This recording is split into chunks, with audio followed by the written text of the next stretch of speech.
Hello, everybody, and welcome back to the channel. Justus R. Stone here, and this year I was at Anime North.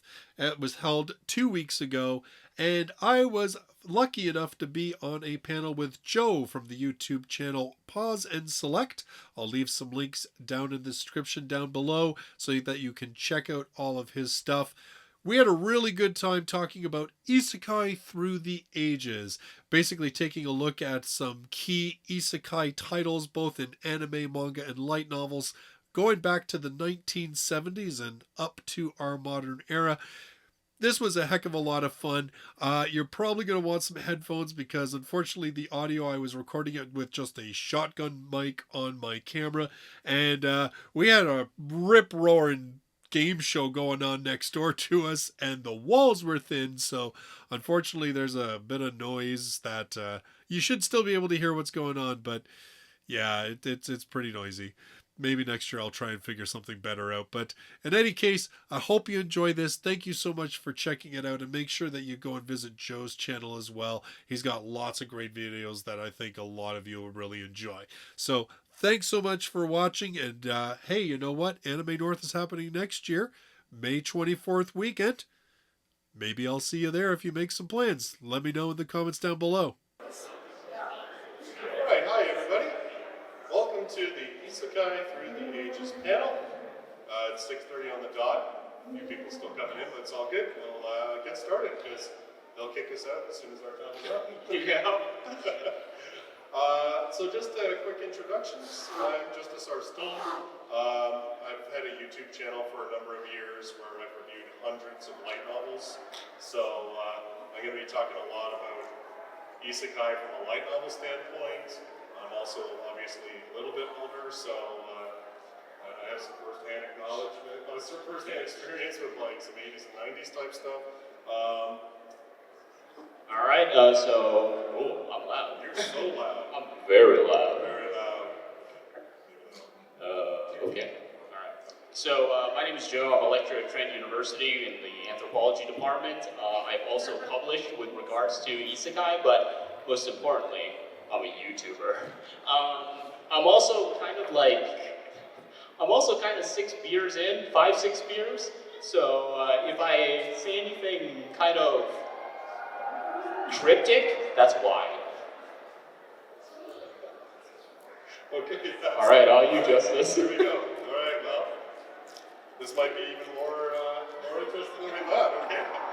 So, just a couple of ground rules, shall we say, just context for the panel. Now, obviously, we are going to be focusing on Japanese popular media. We've gone back and forth talking about just how much isekai you want to go back to and how many things do you want to retcon and call isekai. You had that interesting discussion with actually like a Japanese person about. Oh yeah, so one of the things that's really interesting, right, is that if you talk to, I talk to Japanese isekai authors on a regular basis, and one of the things that's really interesting is that if you actually ask them what the first isekai or like where isekai comes from, a lot of them will say the West. So it's kind of we gotta get rid of the sort of isekais in Japanese and only Japanese kind of thing because it gets real dicey real fast. Like obviously, even if you look at Japanese popular media, obviously they have well embraced Alice in Wonderland. They've well embraced, things like The Wizard of Oz. So yeah, but we're not getting into all that stuff. We're going to focus primarily, obviously, on the Japanese media. There's also like another side of it, which is that like we're right now in the Korean like webtoon sort of climate, and so you've got that whole other side of like isekai, right? So and then you got the Chinese ones with like transmigration and all that kind of stuff, and it's just like we don't have enough time to cover all that kind of stuff. So if we go back, not too way back, but so in 1976 we have Paul's Miraculous Adventure, and this anime was actually directed by the director of Speed Racer. So, and I swear you can't find it anywhere. If anyone can, please let me know because I looked I only know of its existence because of research. And this series was literally about a kid who, tell me if you've ever heard this, finds a portal within like a wardrobe to go to another world. Wow.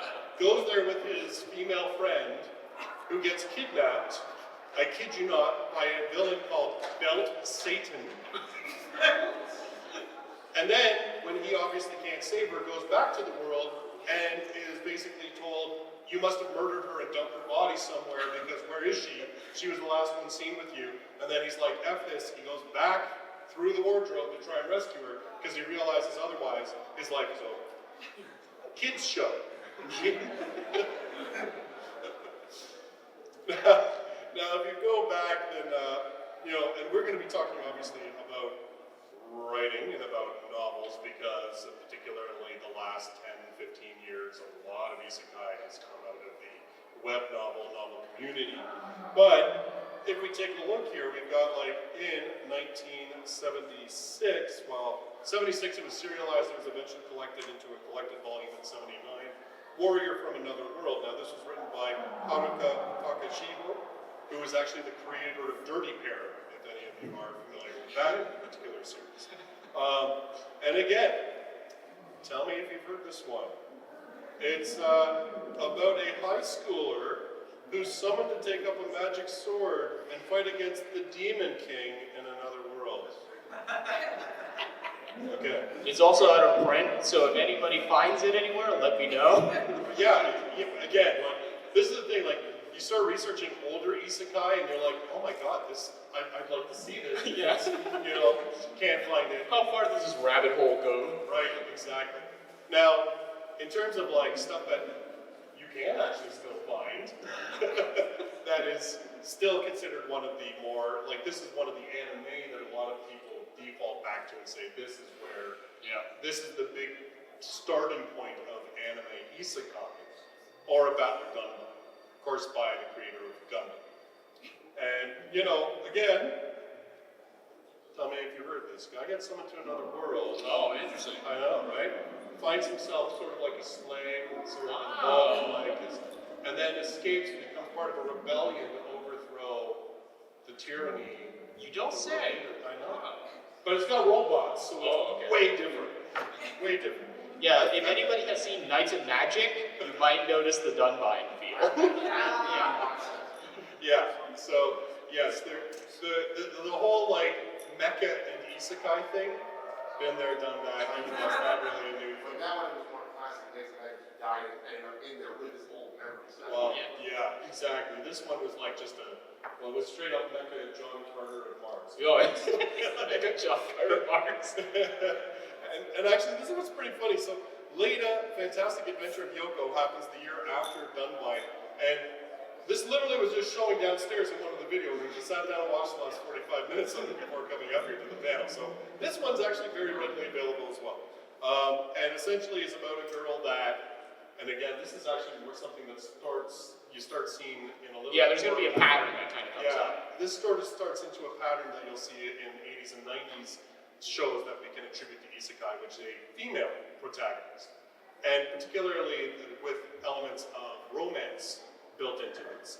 Because in this one, the girl writes a love song, a piano love song about a boy that she's interested in, and that song turns out to be like a dimensional shattering type song that she gets transported to another world, and they want to use that music and the power of her heart to open the portal back to our world so they can invade it. It's not complicated. And then, again, another year later, we have Open the Door, where we have a college student with ESP, and she and her Playboy friend, female friend, and a fellow student, are drawn into tell me if you've heard this one, mysterious fantasy world. Oh, I've never heard of that one. Where they're held captive by an evil Western kingdom and eventually convinced to take up a legendary mantle. Wow. To lead a small band of rebels against the tyrants. Well, you don't say. So that's insane. I know, it's crazy. I have no idea. Now, most of these are movies, or a Battle of Dunbine, obviously, is a series. Even actually Paul's Miraculous Adventure adventure, so they are series. However, these two are OVAs, so they are films. Okay, then though, in 1991, we get the manga that eventually becomes a anime series in 1995, Fushigi Yugi. And if you haven't seen this one or read it, you should. This is like, I don't want to spoil anything, but this is legitimately one of the first anime that I ever watched that I was like, this show's cute. This show's kind of nice. I like this show. Oh my God, what did they do? And if you've seen it, you know exactly what I'm talking about. And if you haven't seen it, if you watch it, you will know exactly what I'm talking about. But again, female main character, drawn into another world to become a priestess of this one god. And the idea is that if she obtains that power of that god, she gets a wish to be granted. And we see lots of like reverse harem, there's lots of romance elements to it. It is very much that thing. And then we get 12 Kingdoms. So, 12 Kingdoms, of course, published in 1992. They waited 10 years to give this one an actual anime. But You gotta let it simmer. well, you do gotta let it simmer. I mean, to be fair, like, You gotta slow cook the meat.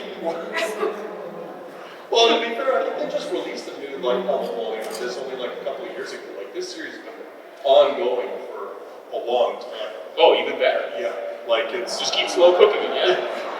well, mind you, there's like 10, 15 years between volumes, but whatever. And again, it's a primarily female main character transported to another world.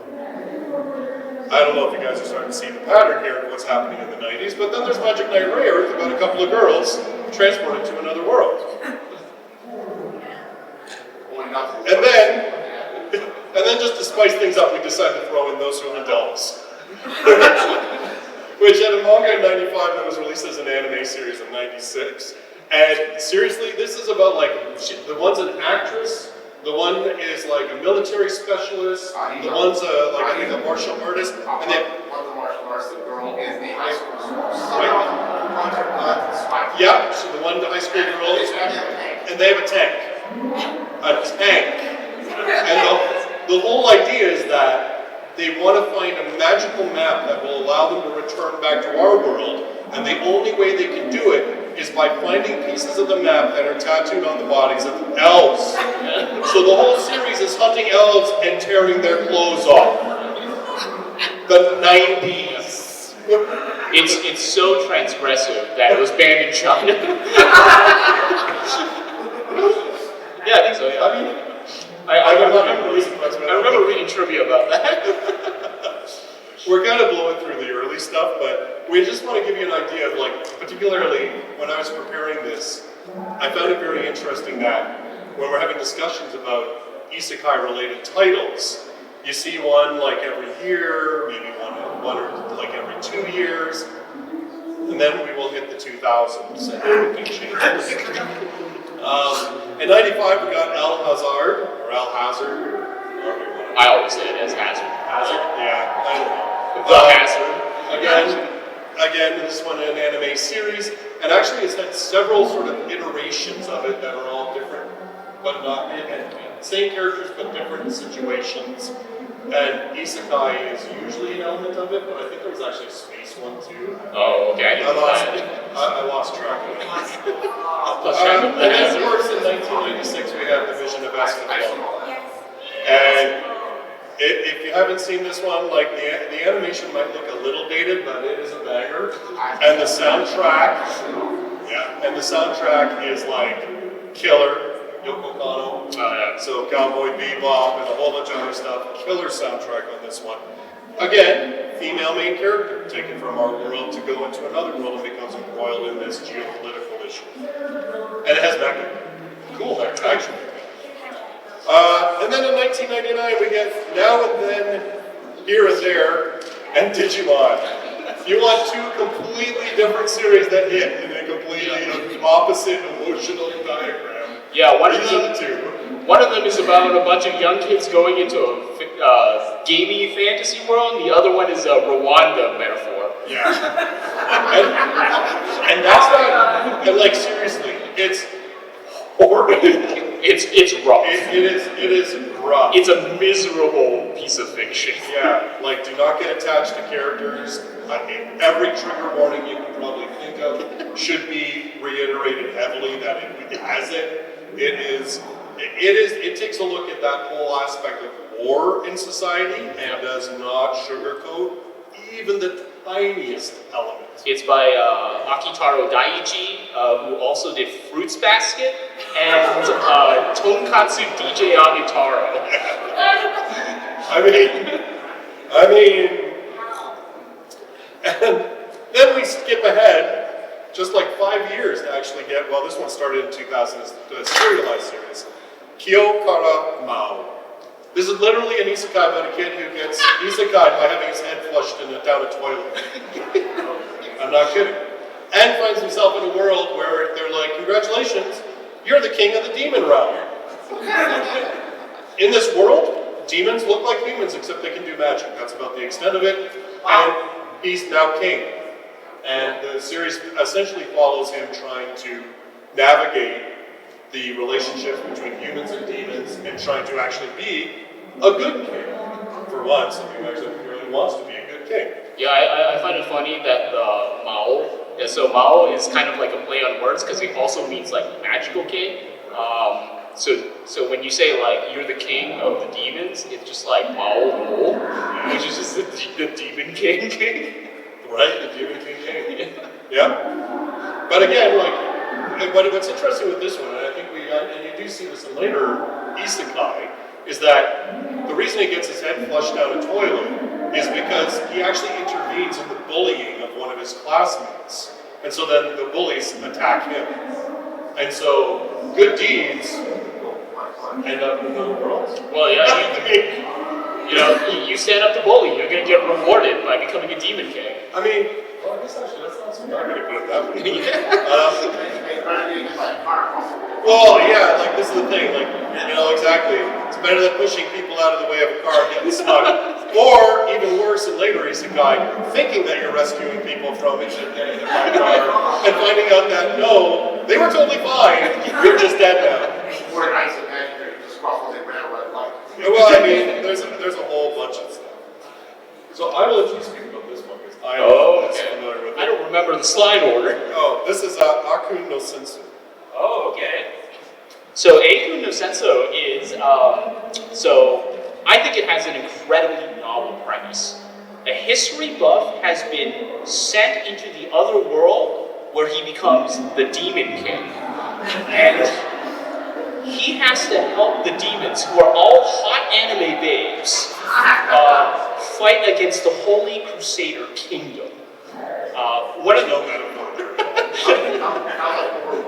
it's really notable because it kind of gives you an idea that because when we're gonna get into the 2000s and web novel publishing, there might be a sort of belief that isekai has fundamentally changed, but no, it's kind of been like this for a long time. Yeah, there's certain elements in it that are absolutely common, and and what's interesting is before the whole web novel boom, these are experienced authors, or these are authors who submitted to competitions and were picked up by publishing houses. Yep. So, again, even publishers interested in these kinds of stories didn't just start with what we're going to talk about in our next slide, which is Naruto.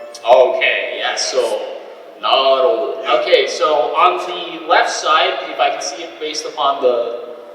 Yeah, it's the left side. Okay. Is the 2006. So one of the things you're going to notice, I don't know if the other Isekai panel has mentioned it, but it is very, very important to understand this website. So this is called Let's Become a Novelist, or in Japanese, Shousetsu ga ni Naru. It is so ubiquitous when it comes to isekai that there is literally a term used for the kind of isekai that we see nowadays, and it's called Naroke, which means Naro type. And essentially, what Shousetsu ga ni Naru is it is a self-publishing platform, kind of like stuff like Wattpad or archive of our own, like kind of those things. So you think about the kind of writing on stuff like fanfiction.net and whatnot, right? But there's a difference to Shousetsuke Minato that's important, which is that Kadokawa is watching the website. And Kadokawa has their hand in a lot of isekai anime productions. In fact, they are so ubiquitous in terms of watching Shousetsuke Minato, they created their own platform called Kakuyomu, which was essentially the competitor to Shousetsuke Minato. That's magical. Yeah, we don't have the Kakuyomu example. Yeah. We got a couple. There are a couple of these websites. So Magic Yeah. Island, and then also Arcadia, which Yes. gave us things like Excel World, Overlord. Overlord. Games. So if you've watched something like Overlord or Yojo Senki, you might feel that it has like a different isekai vibe, despite being contemporary, and that's because it came out of sites like Arcadia, which is still around, and it still looks like that. Yeah. It's kind of insane how it looks like a website from the early 2000s. And what I find interesting, again, I've talked about this colloquially, maybe with some other insight, is that, a lot of people believe, at least certainly in the English side of things, that this is part of the reason why the titles have become so blunt and so long, is because when you look at how these sites are laid out, it's just a slew of titles. And so in order to get people to basically be like, click on me, this is what you're going to get, this is where we get titles that basically tell you the entire premise of the story, because it's the only way for people to, clickbait. It's clickbait. That's literally what It's real. So one of the things so I talked to an isekai author, and one of the things that they mentioned that's really important, which is that there are 800,000 stories on Shousetsu alone. So you have to be able to figure out a way to get your audience. The easiest way to think about light novel and isekai titles is to think about it like a YouTube video. A YouTube video is just like, I spent $10,000 on this car. What did I get? Insane. It's absolutely true. And so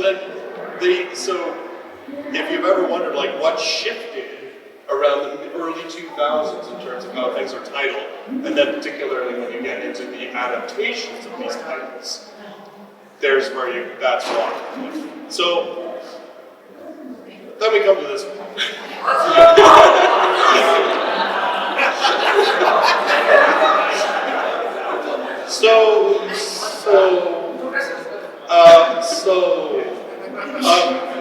Now, we can all debate whether this is actually an isekai. If you say it is, you're wrong, but we can debate. Okay, You won't convince me that it's entirely an isekai. I call it isekai adjacent. Okay, so if anybody thinks Sword Art Online is an isekai, here is the out. A lot of Japanese think Sword Art Online is an isekai. So you can be all like, oh, I'm being authentic. I think there's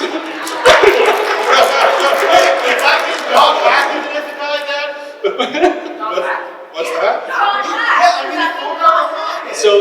So Dot Hack, funny enough, is actually considered more something that's called Denosekai, or cyberspace worlds. But I mean, hey, might as well just call Dot Hack an isekai if you want. Yeah, and actually Dot Hack predated. Yep. So and honestly, Dot Hack was everywhere when it came out. Now, if you guys don't know what Dot Hack is, so basically Dot Hack was a multimedia platform show that effectively had an anime, light novels, and manga, and video games all tied into one. And you're a way better person than I am if you could figure out how they all interrelate and connect to each other. But the anime featured one character who was actually trapped in a virtual reality game. Everybody else was totally fine. They could log in and no worries. This one unlucky person was stuck. So, we can argue whether that was sort of the impetus for Kawahara's creation, but So I don't think I've ever seen him actually say it was. But. So even before Dot Hack, there was stuff like Aso no Gaspard of the Morning by Yasutaka Satsui. He's the author of The Girl Who Left Through Time and Paprika. he actually wrote a serialized story called Gaspard in the Morning, where people essentially play a virtual game. And one of the really interesting things is that it was serialized in newspapers. So as people sent in their reviews, he would update the story accordingly based upon the responses, up to and including he would kill off minor characters that were named after people who criticized his work.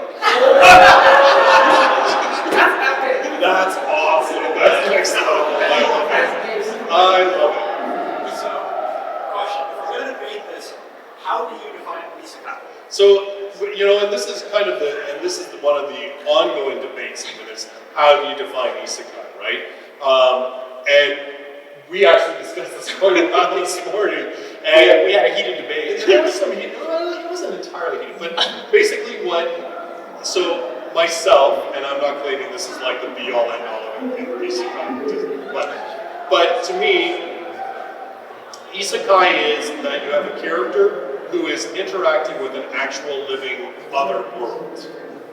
In Sword Art Online, at least in the Aincrad and Gun Gale, in those storylines, you can argue that that's not happening because it's a constructed world that exists in our world that has limitations in programming and everything else. However, what we discussed this morning is that the Aincrad, that when you get into the Alicization arc, that gets messy. Because in Alicization, even though yes, it starts as a computer program, and yes, we can argue whether AI is sentient or not, we are talking about a world that's essentially been allowed to run amok and actually determine its own course. Is that not a living world? You could even say that about the original game, because the Cardinal system was kind of given free reign to add stuff to the game as it wished. Again, it's messy. No matter how you look at it, it's messy. It's the same thing that I argue, is infinite dendrogram in Isekai, right? Because it's presented initially as characters logging in and out of a video game. That's incredibly freeing, and the video game has permanent effects. If you blow up a forest, that forest stays blown up. It doesn't respawn. And there's very serious hints that they're not actually logging into a game, but logging into another world. So then you wonder, is that actually isekai? But because the characters don't think it is. I don't know. Anyway. Yeah, so my position is... Go. So my position is the straight line Shosetsuka Minaro definition, which is the world has to be separate and self-conceived. So it has to be a world in which it can't be dependent upon a game mechanic or something like that. Because they actually do have a term for that kind of thing. It's called VR MMOK, or VR MMO style.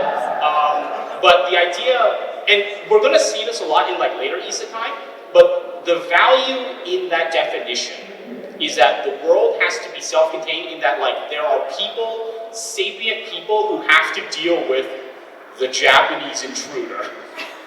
Because a lot of isekai, you'll notice, have people who come in and they say, have you guys ever heard of an onigiri? It's pretty good. They implement mayonnaise. Oh my god, mayonnaise. Okay, I don't know how many of you have read a ton of light novels, but holy god, mayonnaise is a thing. Yes. Everybody figures mayonnaise and soy sauce. Yeah. Those are the two things that almost every single isekai Japanese person tries to figure out. Rice. Yeah. There's a section in Isekai Shokudo where essentially they're just the Japanese person is just let me show you how to cook eel, and there's wow, I can't believe you taught me how to cook eel. That's so amazing.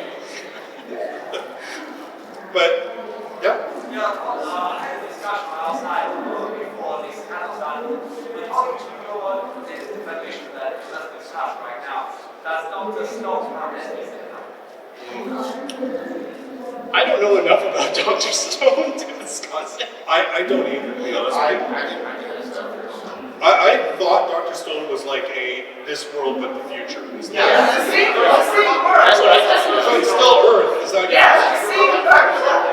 And then after 3,700 years, they start breaking out. Oh, okay. So it's still Earth, but so it's not been transported to another world. Is that? It's more like a Futurama style. Okay. Okay. So again, Isekai in general gets kind of messy, but to my thinking, and again, based on the Naru sort of idea of what we see, it's still Earth. You haven't been transported to another world. You are on Earth. It's just that it has changed. The situation on Earth has changed. I mean, if we started talking about that, then we would have to say like the Korean series Solo Leveling. Oh, hell as yes. Isekai, right? Because in Solo Leveling, stuff changes and the world all of a sudden is completely different. And there's people that have superpowers. Like it's and again, would we call that an Isekai? Even more so because you actually do hop through portals into dungeons in Solo Leveling. Again, is it an Isekai? So I would say that there might be a sort of a categorical challenge here, because I would say, based upon my limited understanding of Dr. Stone, it's probably what's called tensei, which is like reincarnation or a very specific kind of transmission. But one of the things that makes it challenging is that a lot of isekai are tensei as well. So it becomes one of those things start to bleed in real fast. And just, and moving back to sort of we're talking Isekai Through the Ages. Just so to contextualize Sword Art Online a little bit, Sword Art Online, in terms of being a thing, started in 2002, before Naruto, but it was a web novel posted on Kawahara's own website. And it actually started as an entry to a light novel competition that was disqualified because it was too long. And so Kawahara decided that instead of trashing it, he would just continue it on his website. And if you've ever wondered, why is it that the most interesting part of Sword Art Online is actually the shortest part of Sword Art Online, it's because for the competition, the book had to end. So Kirito had to wake up in the book, in the first book. And so when he posted it on his website, even Kawahara's gone back and said, yeah, I kind of didn't know where to go with that, so I just kept going it just keeps going. Which is why also he's gone back and started a whole other series, Sword Art Online Progressive, which is the whole retelling of the Aincrad arc, as if that's the only story going on. Yeah. Also, I want to mention, when we talk about competitions, a lot of isekai are made as a result of authors winning competitions that are hosted on these sites. And one of the things that I feel like anybody who's in this room right now, interested in getting an anime adaptation, they will accept foreign entries. You may have to know Japanese, but they will accept foreign entries. Now, so again, how influential is Sword Art Online as an actual story or a novel? It doesn't get published until 2009, and the only reason it got published was because Kawahara actually won a light novel competition with the first volume of Excel World. And nobody asks, because nobody knows Excel World, which is the only reason Sword Art exists. Hey, somebody knows. Awesome. And my hot take is Excel World's way better. However, I would argue that Sword Art Online is an anime. Okay, alright. Starts leading into that whole floodgate Oh, okay.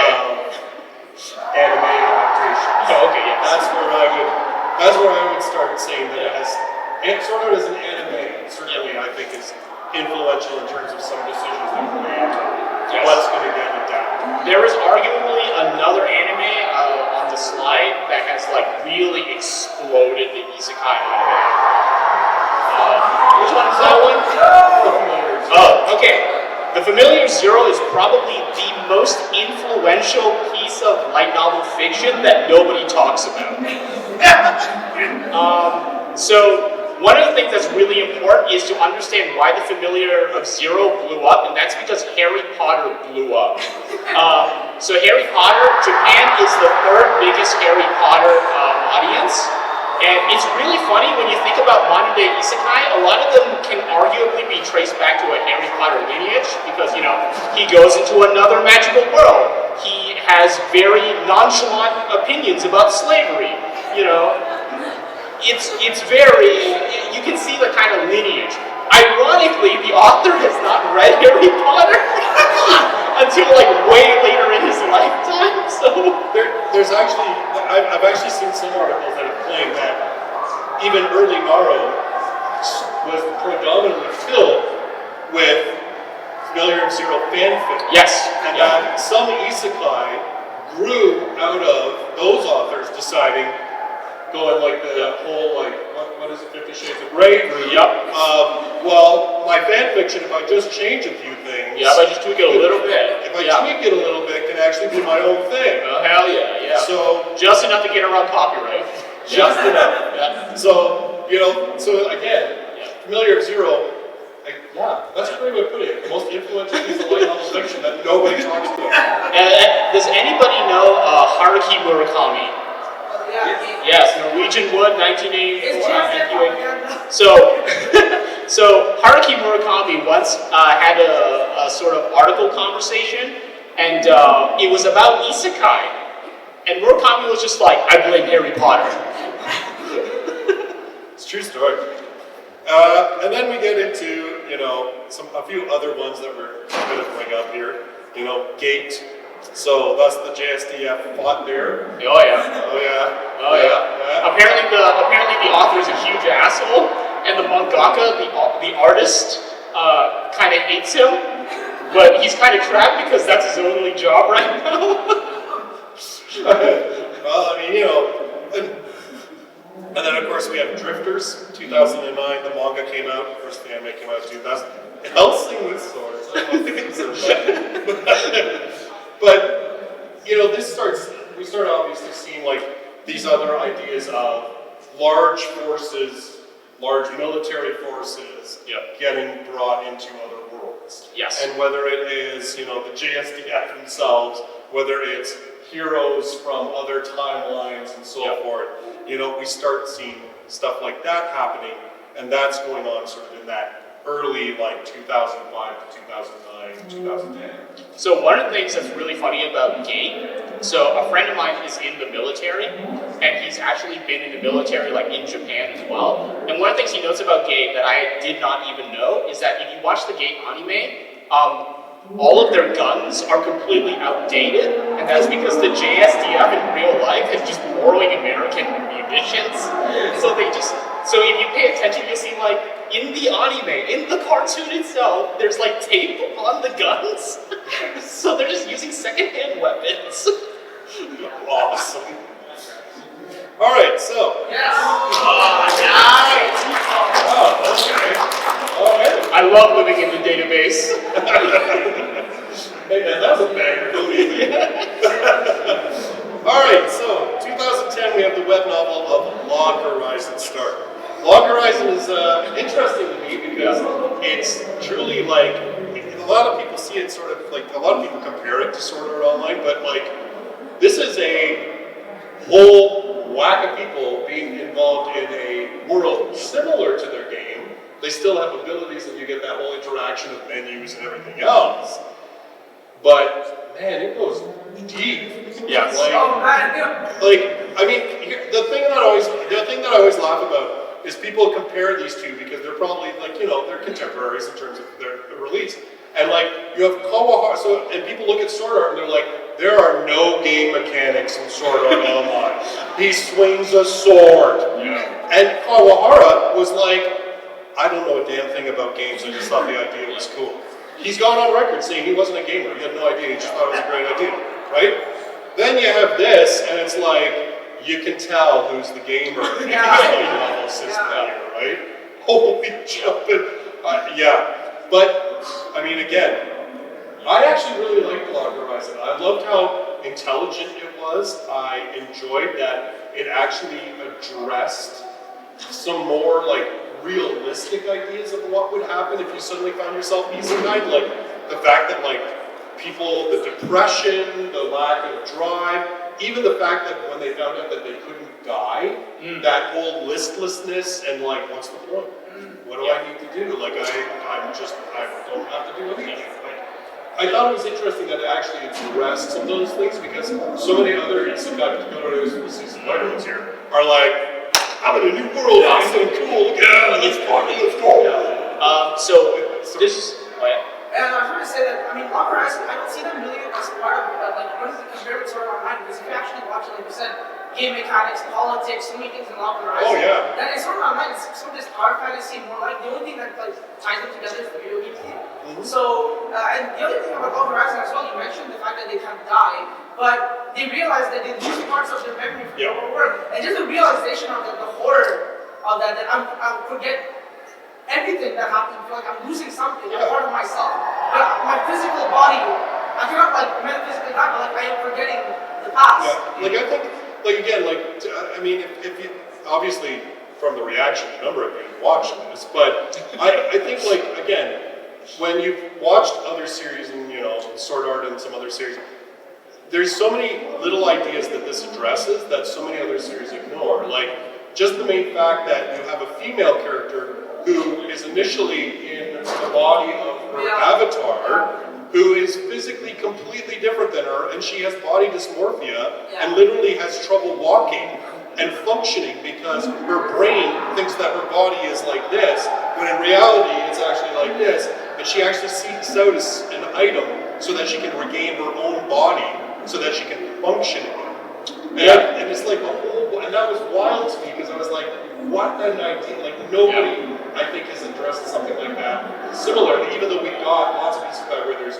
gender benders, where, you know, lots of like, more modern stuff, where a dude gets reincarnated as a cute little girl. Oh, hell yeah. That's awesome, yeah. He's like, yeah, everything's fine. So, deep cut trivia for any Log Horizon fans, there's a scholar in Japan by the name of Kaiichiro Morikawa, and he studies urban planning. And one of the things that's really interesting is he talks about the urban planning of Akihabara, or Akiba, and one of the things that he knows is that like Akiba is in relation to something like Shibuya or Shinjuku. In Shinjuku or Shibuya, he calls it a place of glass, where you sort of see through buildings and sort of see like the clothing. But when you go to Akiba, a lot of the windows are covered. A lot of the windows are sort of like cordoned off. The main cafes are like down like hallways in places like off-put. And there's a slang term for Akiba at the time in the 90s, and it was Isekai.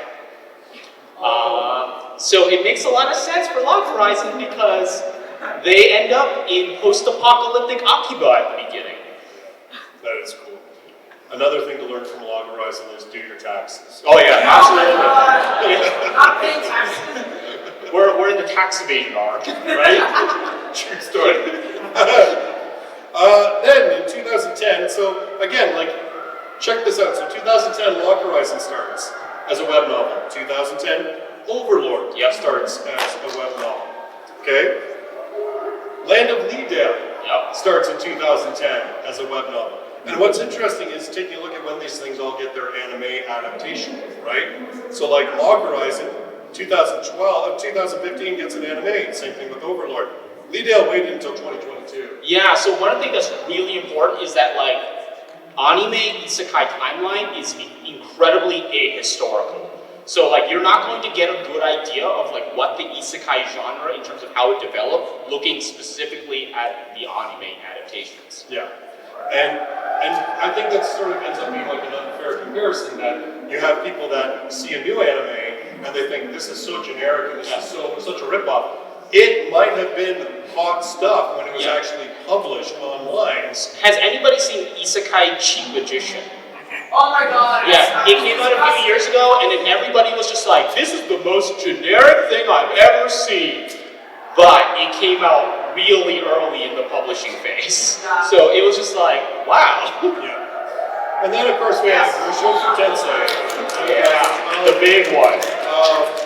So again, what is interesting, and you know, we kind of look at things in terms of timelines and almost revisionist, is that Mushoku Tensei, a lot of people consider to be kind of like the grandfather of Isekai, and yet it came out years after Log Horizon, after Overlord, even after In the Land of Leisure. Yep. The whole like dying and reincarnating and everything, it's not new when Mushoku Tensei comes out. But what does Mushoku Tensei do that's different?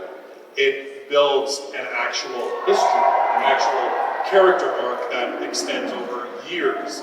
It doesn't, like a lot of other isekai that we see, it's almost like a snapshot of that character's life. Like, they never age.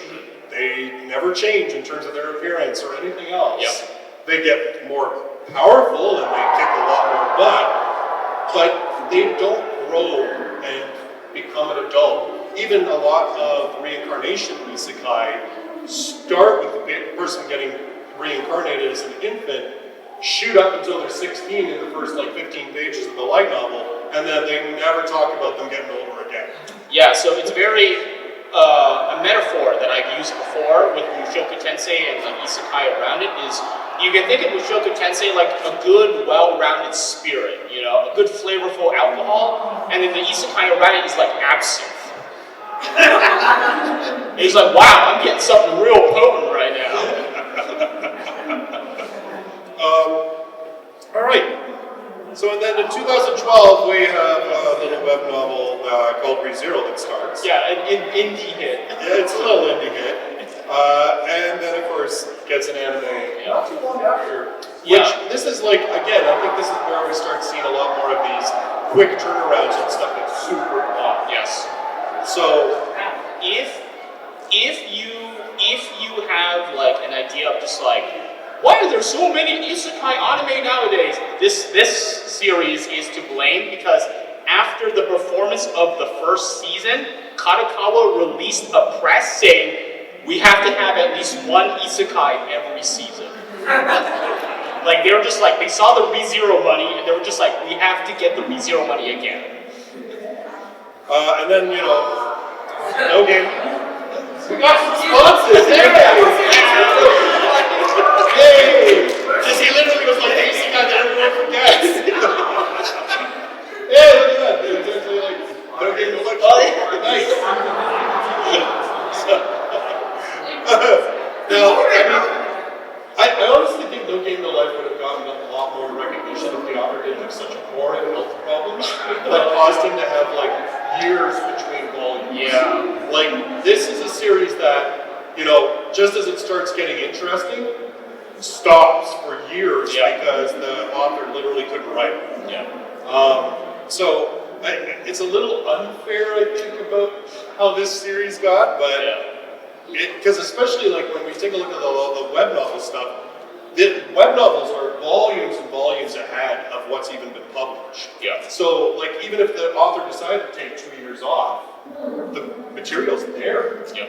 But with No Game No Life, that wasn't as much so the case. And interestingly enough, I think his wife is the mangaka for the actual like. Oh, I didn't know that. I think so, yeah.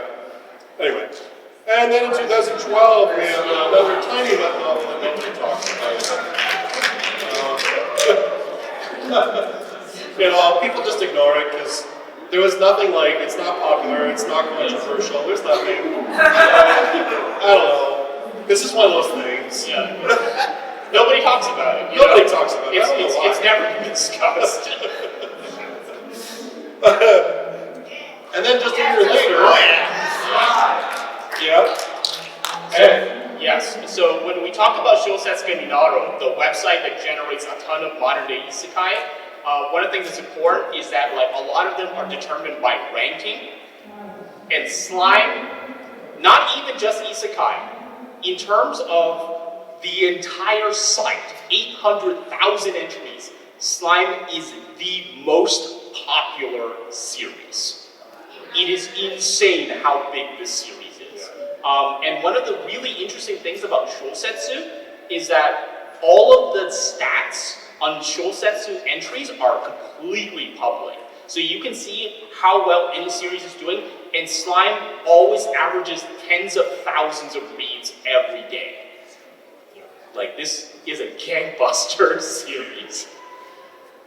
And then in 2013, like, again, you're all starting to see how this is going, right? Like I said, in the 80s and 90s, you get one every couple of years, and then all of a sudden it's like, wow, we're talking about different isekai every year. And these are just the big ones that most people talk about. Yes. Alright, forever. Yeah. So, if you've ever seen revenge isekai, it's a term called zanma. Essentially, it refers to the Japanese term zanma miru, which means, yeah, I'll show you. And Arifureta is one of the big pioneers of the samurai genre. Pretty much defines the whole character. Really? He's like, I'm going to screw over all of my classmates. Everybody. Doesn't matter. Now. I'll leave this to you. You brought this. Okay, so we did, in the panel description, we did promise strange isekai. And Shonen Jump Plus did commission Reincarnated as Yamcha. It was essentially some guy who's just like, I'm a huge Dragon Ball fan and I know a lot about Dragon Ball, and then he gets reincarnated as Yamcha. He's like, oh boy, this is bad. Yep. That came out in 2016. So I'm like, this isn't even in the height of like crazy yet. Yeah, they saw the writing on the wall. Yeah. It's like a forerunner for crazy. Like, you know, being reincarnated as others. So, I'm going to say something right now. This series is way better than it has any right. Okay? I hate to say it, the vending machine has better character development than some isekai protagonists. I'm just putting it out there.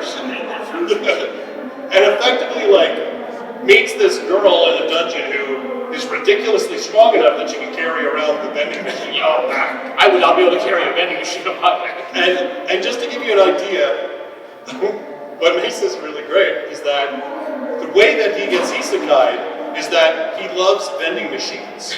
And he's following behind a truck, walking along as a truck passes by that is transporting a vending machine, and the vending machine comes unstrapped and starts falling. Now, he does not think I should get out of the way. He thinks, oh my God, I need to save this vending machine.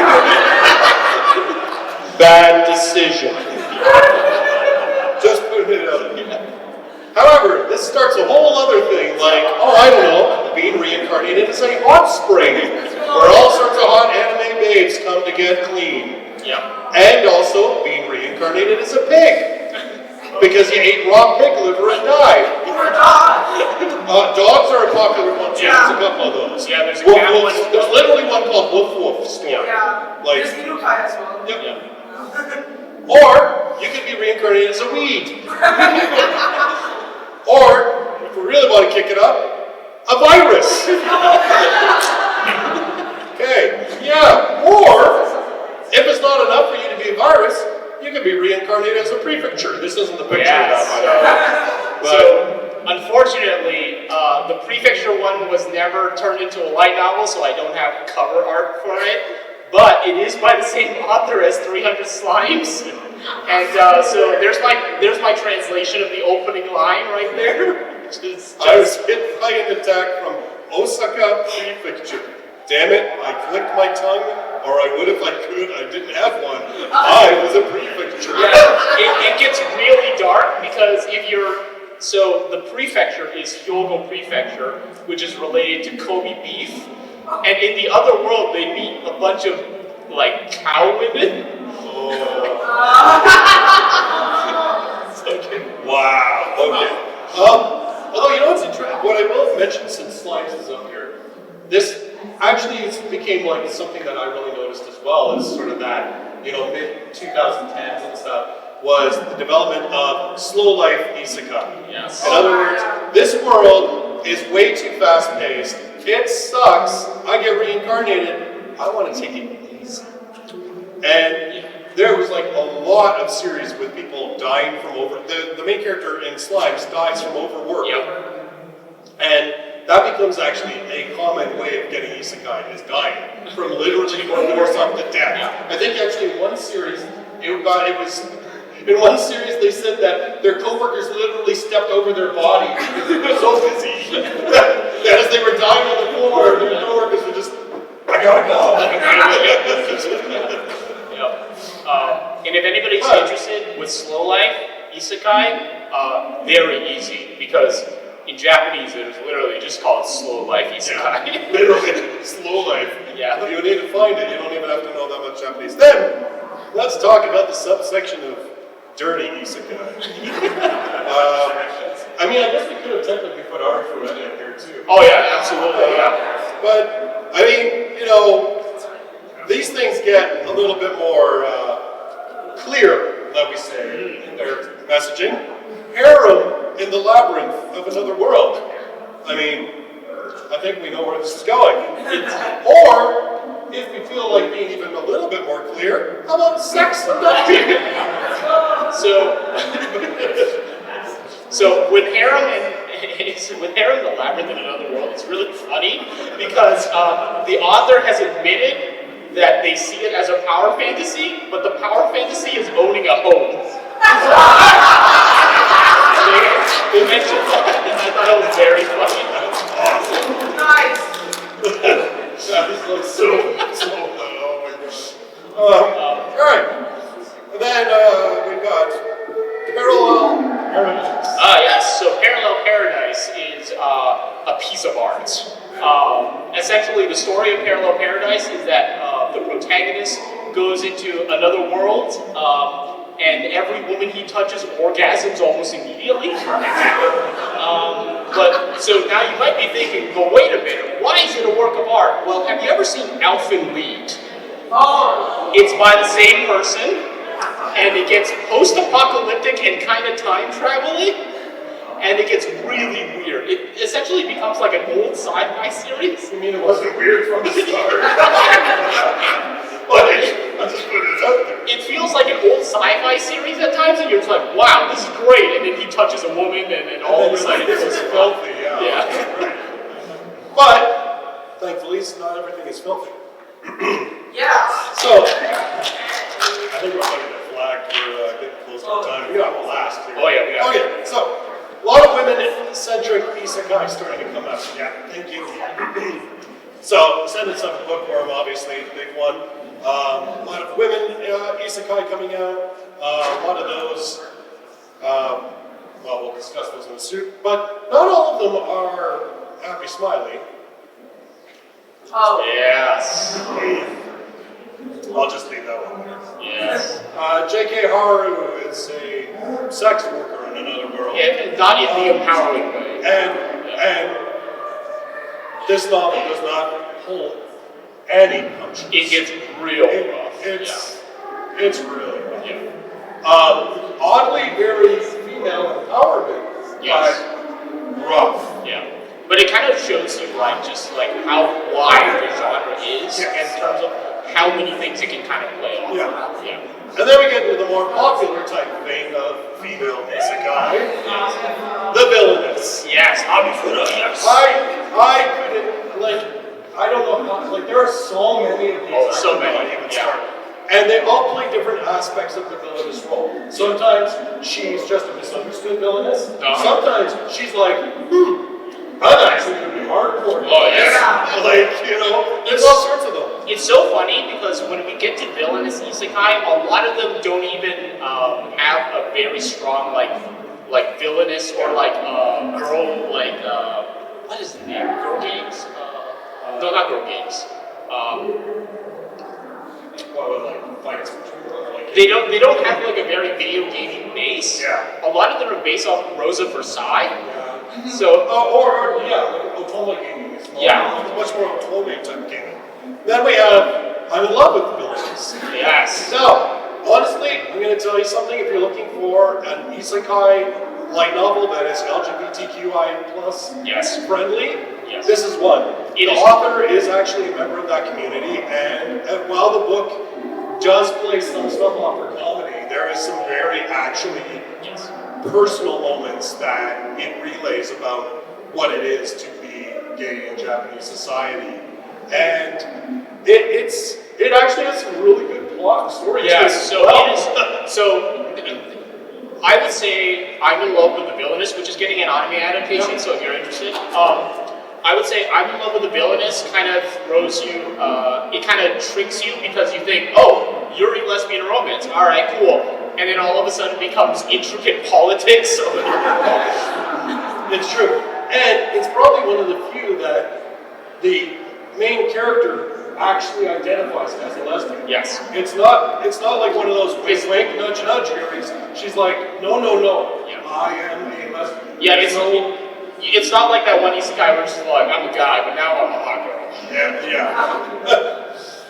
And then, let's talk about cooking, because cooking is good. Yeah.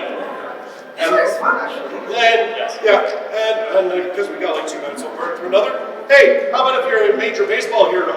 You can say the world. Hell yeah. Or hey, if you make mean pizza, you can say the world.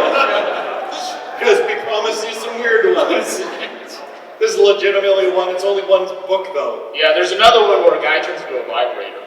Oh yeah. There's another one where a guy, instead of being a hot spring, he can summon a hot spring. Oh. Yeah. And like it's rejuvenating and stuff. I hate to say it, there were some clever mechanics. And it's also one of the weird ones that actually very heavily talked about consent. Oh. Which was cool, but the whole thing still seems sketchy. Yes, the hot spring / consent isekai. So, yeah, I don't have a slide for that one. I can't remember what the heck it was called. I reviewed the first volume of it years ago. I didn't review any more of it, but I did the first volume. Yeah, I only know of one hot spring isekai. This is the one where the women enter him. Yeah. We showed that one. That's the hot spring. That is all of our slides we've gotten through, and we literally have like, it's 7:30, we're done. So, I hope you all enjoyed.